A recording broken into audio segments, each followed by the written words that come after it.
What's up, Facebook, Instagram, Twitter? It's your boy Trey Larkins with Wise Guys Sports. Everybody go and follow Wise Guys on Twitter at Wise Guys _H. Also on Facebook, Wise Guys. And be sure to follow Wise Guys at Instagram at These Guys Know Sports. It's Tuesday, June the 17th. In the house with your boy Trey Larkins on the Wise Guys Sports Show. Don't forget, each and every Monday, it's the We Not Boxed In podcast with myself, Cincinnati Bearcats legend, Melvin Levitt. We are live at Park Place, 7 p.m. to 9 p.m. It's the We Not Boxed In podcast with Dante Payne, with On Impact Recruiting Services, behind the scenes. So Trey Larkins, Melvin Levitt, every Monday, 7 p.m. to 9 p.m. at Park Place, the We Not Boxed In podcast. Go and watch yesterday's show. We had Craig Mercer. He is the father of the Mercer boys, Jalen Mercer and Cameron Mercer. Jalen plays at Wynn Woods, and Cameron Mercer played for Team USA in this year's past Olympics. So go and check out that interview that me and Melvin had with Craig yesterday. So I want to come on here and talk about Kevin Durant and the New York Knicks. There was reports out earlier today about how the Knicks have no interest in Kevin Durant. So I want to dive into that.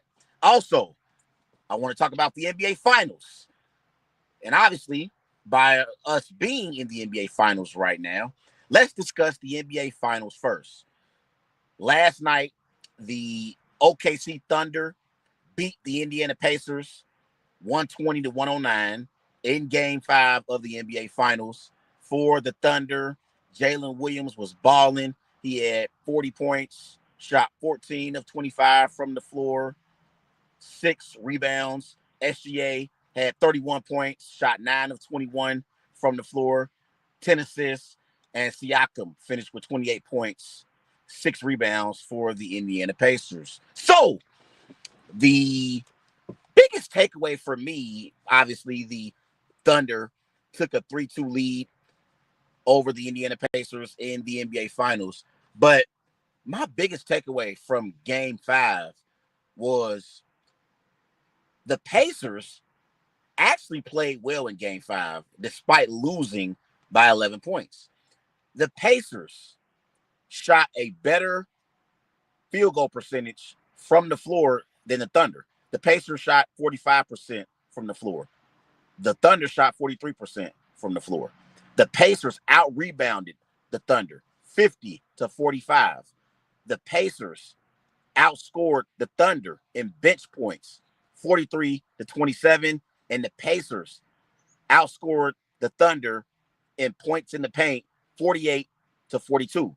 So you would think a team that has the advantage with points in the paint, with rebounds, with bench points, and shooting a better field goal percentage, you would think that particular team would have won that particular game. But the biggest reason Game 5 was because of their careless turnovers. The Pacers had 23 turnovers in Game 5. The Thunder had 32 points off of Pacers turnovers. 32 points. The Thunder had 32 points off of 23 turnovers by the Indiana Pacers, and that's why the Pacers lost to the Thunder in Game 5. That was the biggest reason, was the Pacers' careless turnovers. It seemed like every single possession, the Thunder were forcing Pacers turnovers. I mean, the Pacers shot a better field goal percentage. They out-rebounded the Thunder. The Pacers scored more bench points than the Thunder. And the Pacers outscored the Thunder 48 to 42 with total paints, with points in the paint. And they still lost by 11 points. But that's because they had 23 careless turnovers, and the Thunder capitalized off the Pacers' turnovers. Thunder had 32 points off of Pacers' turnovers. That's the game. That's the game. I watched that game start to finish. I looked at the stat sheet after the game, And I'm thinking to myself, like, how in the hell did the Pacers lose this game? And they shot better from the floor. They out-rebounded the Thunder.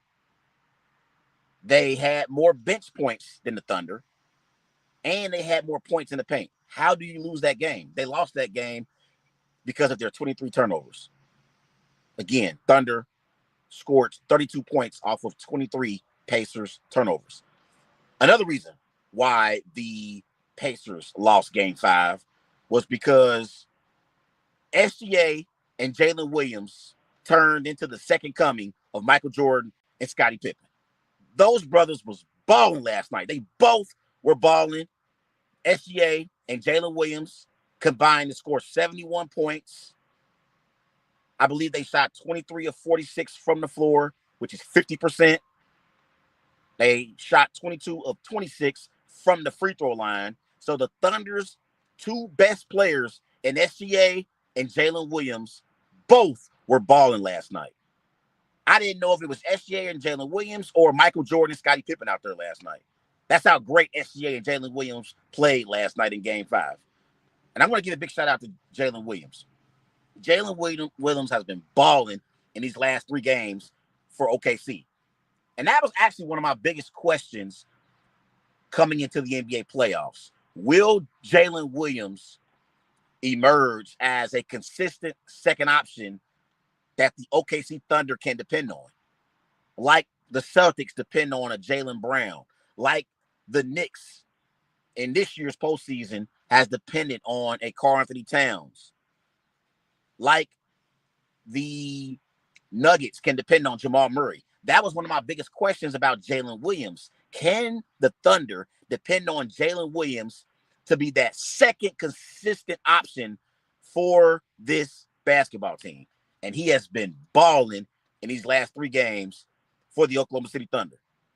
Jalen Williams, in game 3, he had 27 points. In game 4, he had 26 points. In game 5, he had 40 points.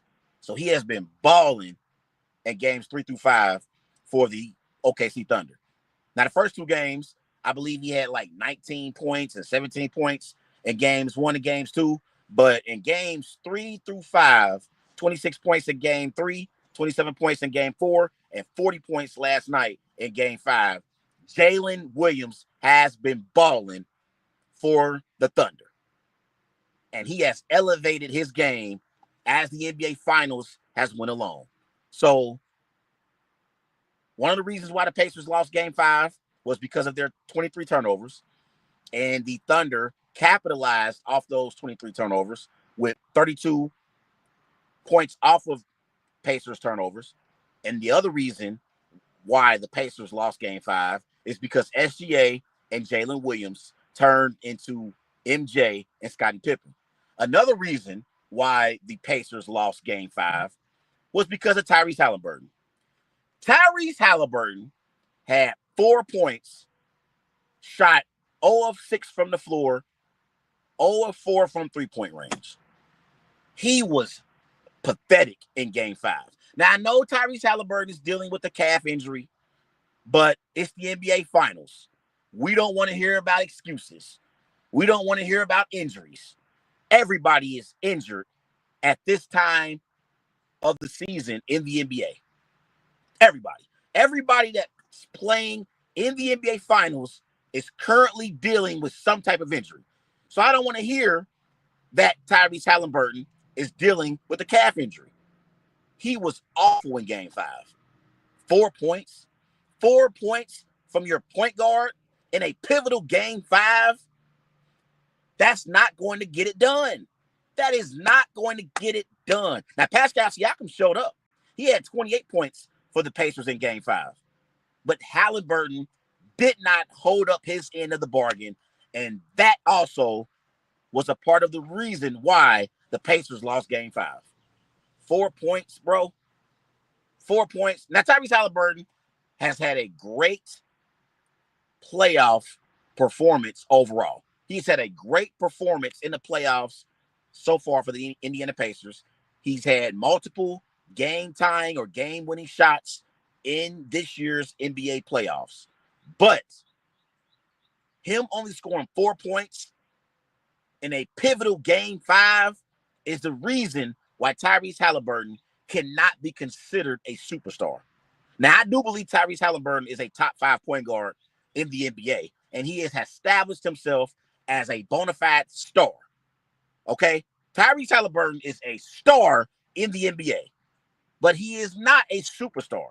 And there are levels to being a star and levels to being a superstar. To me, I say it all the time. It's only 1 or 2 superstars in the NBA in my eyes. Giannis and the Joker. Giannis and the Joker are the only 2 superstars we have in the NBA. Everybody else, they are stars in my eyes. Everybody else. Jason Tatum, Anthony Edwards, Jalen Brunson. These are stars. And Tyrese Halliburton has established himself as a star in the NBA with the way that he's performed for the Indiana Pacers in the playoffs this year. But he's not a superstar because superstars don't score only 4 points in a pivotal game 5 in the NBA Finals. That was just a bad performance from Halliburton all around. So the thing is with him going into game 6 in Indy Thursday night, he can't play any worse in game 6 than he did in game 5. I mean, he was terrible in game 5. But again, I know he's dealing with a calf injury, but we don't want to hear about excuses or injuries at this time of the year in the NBA. All of these players are dealing with some type of injury.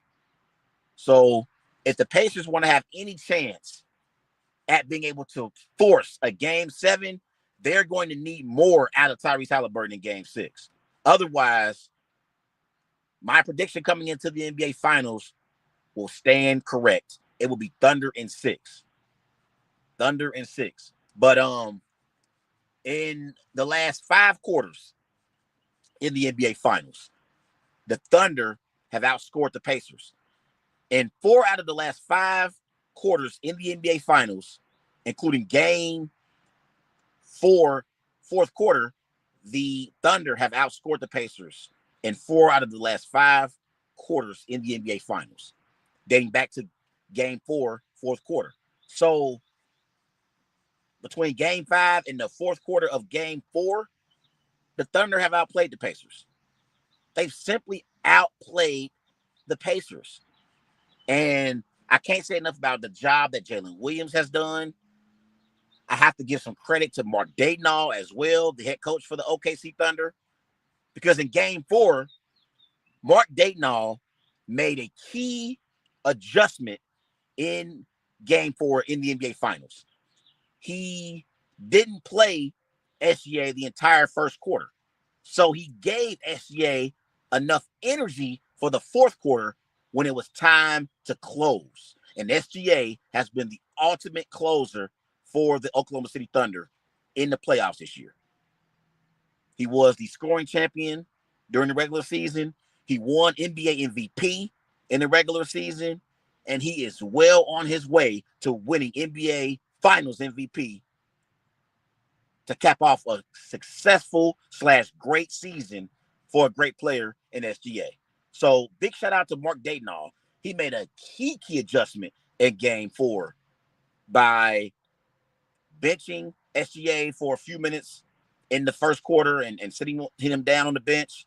That way he could have more energy in the fourth quarter. And in the fourth quarter of game 4, SGA scored 15 points in the final 4 minutes and 38 seconds of game 4. Think about that for a second. SGA scored 15 points in the final 4 minutes and 38 seconds of game 4. SGA scored 15 of the Thunder's last 16 points. 15 of the last 16 points were by SGA. So SGA closed game 4 against the Pacers, and he played, I would say, decent in game 5. He shot 9 of 21 from the floor. I thought in game 5, the star in that game was Jalen Williams. Jalen Williams was the star in Game 5. It seemed like every time the Indiana Pacers made a run, Jalen Williams had an answer. So Jalen Williams was the star in Game 5. SGA has been the star in the NBA Finals overall. And he has played at a superstar level in these NBA Finals. I got to give it to the brother. I got to give it to him. Sometimes I hate that officials bail SGA out with these foul calls, but it is undeniable how great SGA is as a scorer. SGA is an elite scorer. Okay? When he gets to his spot and can pull up in that mid-range area of the floor, he's unstoppable. The brother is unstoppable when he gets to his spot and is able to shoot his mid-range shots. He doesn't miss. And when he's getting to the free throw line, which is also a skill, I know sometimes as fans, we complain because of so many fouls being called. Make no mistake about it. It is a skill that SGA displays, being able to draw fouls and get to the free throw line, even when he's not shooting the ball particularly well. Even when he's not shooting the ball particularly well, SGA can still get to the free throw line and knock down his free throw shots at an elite rate. So not only is SGA about to win his first NBA championship, he's also about to win his first NBA Finals MVP. That's fresh off of winning a scoring title, fresh off of winning an NBA MVP as well. So SGA has been balling in the NBA Finals. Jalen Williams has been balling in these last 3 games. And like I said earlier, the biggest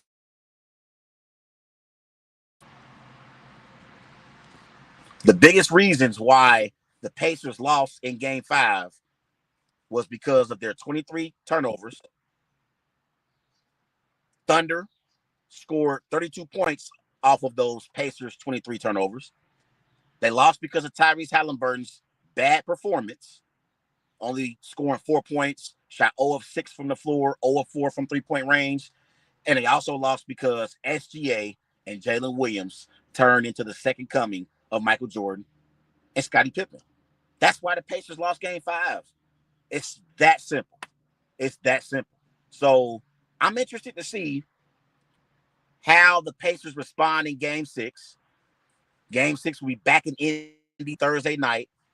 But right now, my prediction of Thunder in 6 is looking good. It's looking good.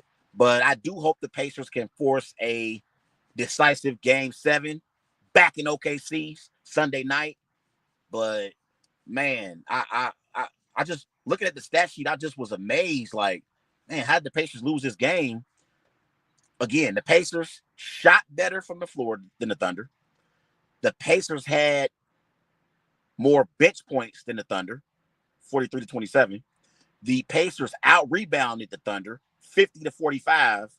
And the Pacers had more points in the paint, 48-42, than the Thunder, and they still lost by 11. Well, that's because one of your best players, one of your 2 best players, and Tyrese Halliburton only scored 4 points, and SGA and Jalen Williams turned into Michael Jordan and Scottie Pippen. That's why you lose Game 5 if you're the Indiana Pacers. So we'll see how they respond in Game 6. But man, it's been an exciting NBA Finals. The Pacers went up 2-1. I felt as if at that moment that the Pacers had an opportunity to possibly pull off the upset in the NBA Finals, but OKC in these last 5 quarters, in Game 4, the 4th quarter, and in Game 5, they have shown why all season long they were not only the best team in the Western Conference, but the best team in the NBA overall. And remember, coming into the NBA Finals, the Thunder were 80-18. 80-18 coming into the NBA Finals. So they have been the best team all season long. Now, I've had my doubts about the Thunder, but they showed me something in the conference semifinals against the Nuggets. They went 7 games with the Denver Nuggets, a long, tough 7-game series against the best player in the NBA, in Nikola Jokic. So the Thunder beat the Nuggets in 7. Remember Game 7 was in OKC. OKC blew out Denver in Game 7 in the conference semifinals. They went on to the Western Conference Finals. They beat Ant-Man in 5 games. They pretty much controlled the tempo in that series. They dominated from a defensive standpoint and made it tough for Anthony Edwards. That was the first time in the playoffs where I felt like Anthony Edwards, he's confused. He really doesn't really have any answers for this elite Thunder defense. And now they have imposed their will in the fourth quarter of Game 4 and the entire game in Game 5. And so the OKC Thunder are 1 win away from their first NBA championship in their franchise history. So big shout out to OKC, SGA, Jalen Williams, Chet Holmgren, Marc Daigneault, Sam Presti, the general manager for the OKC Thunder.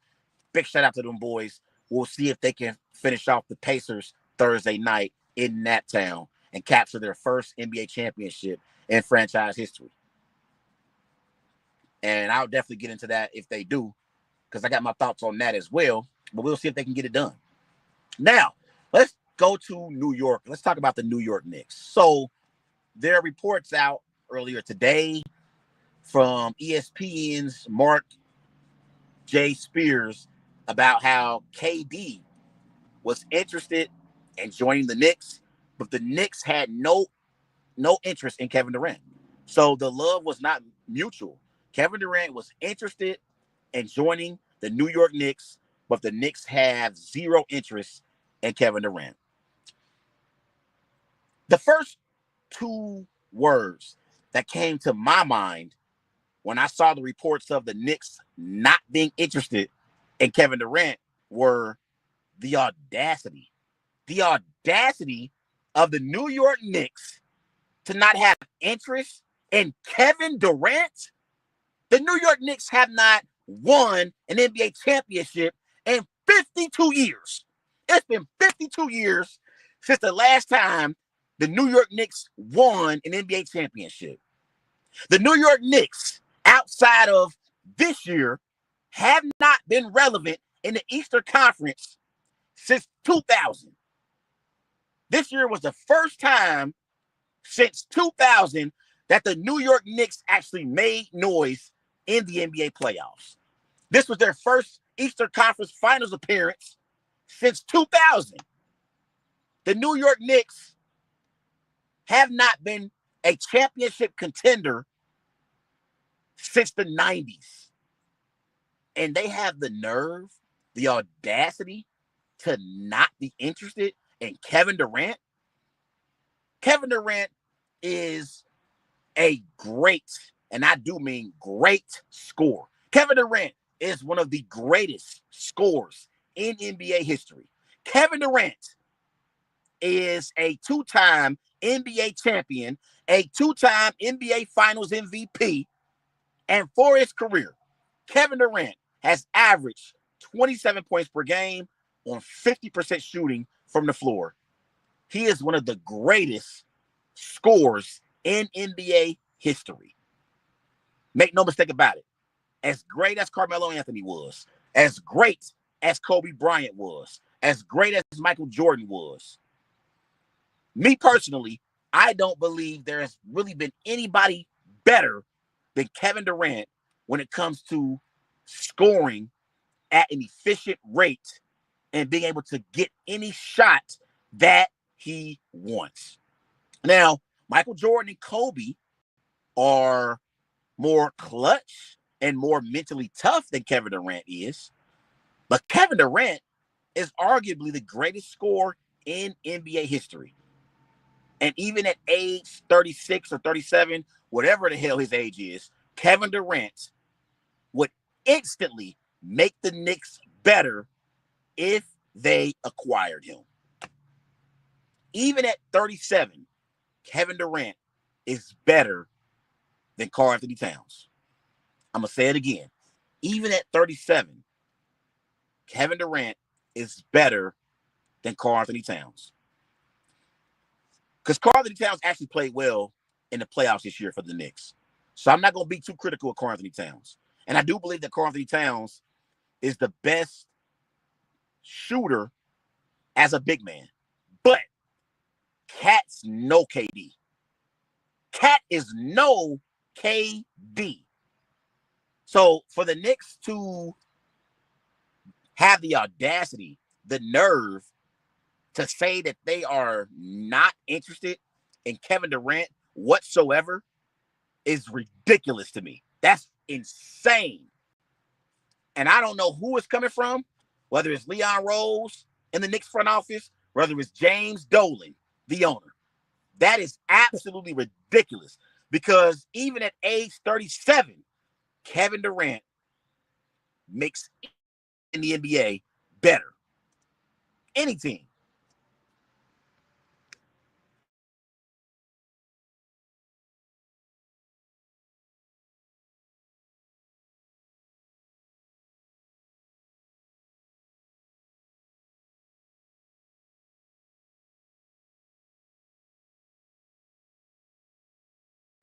So KD is 36.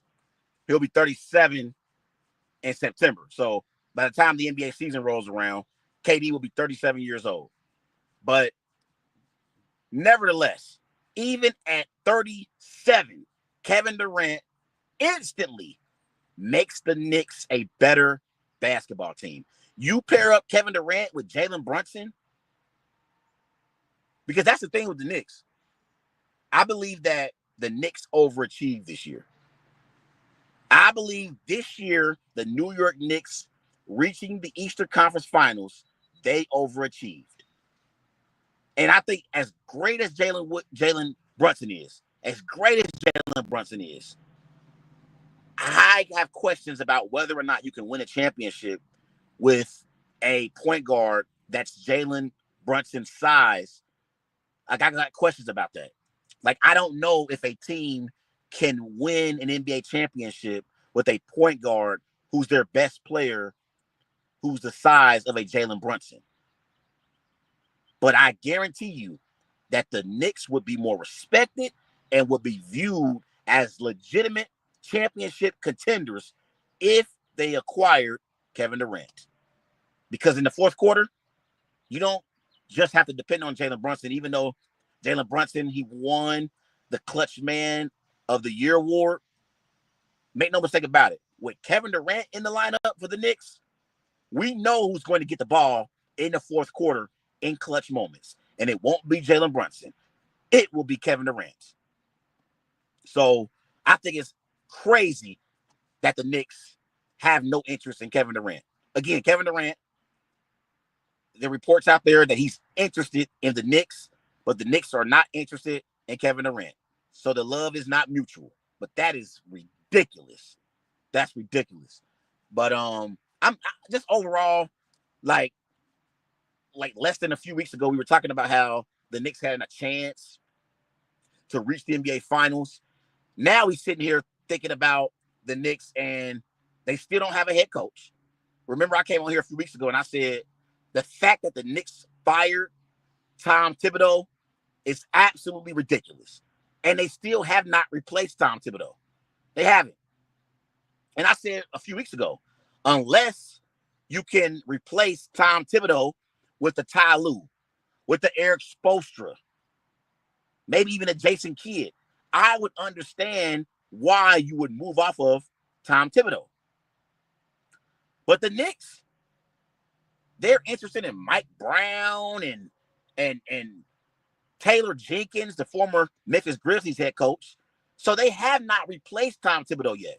The Knicks are just like that girl out there who decides to leave her ex-boyfriend and thinks that the grass is greener on the other side. And it's not. She gets out here and realizes, oh, I made a mistake.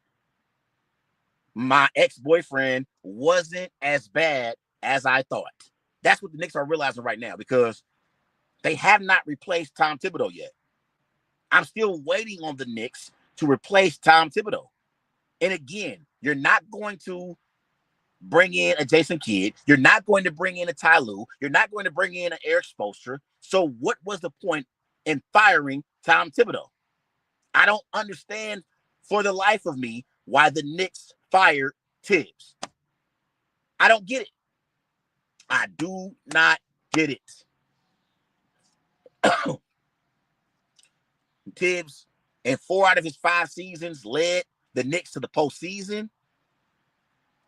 I believe Tibbs has 24 playoff wins as Knicks head coach. The previous 13 head coaches have like 7 playoff wins. And the Knicks reached the conference finals for the first time in 25 years. And they had 2 back-to-back 50-win seasons, the first time since the 90s under Tom Thibodeau. And they decided to fire Tom Thibodeau for whatever reason. Makes absolutely no sense to me. And they are still trying to replace Tibbs. Like I said, they remind me of that girl who breaks up with her boyfriend and realizes that the grass is not greener on the other side. Men do it too. You leave a good woman at home that you got, get outside and realize the grass is not greener on the other side.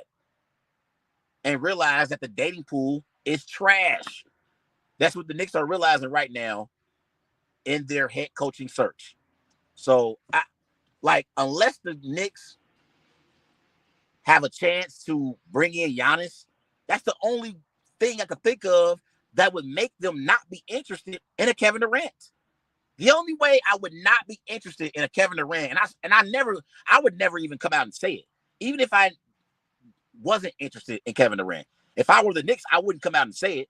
But the only way I could see it making sense that the Knicks would not be interested in Kevin Durant as if they were going to acquire Giannis.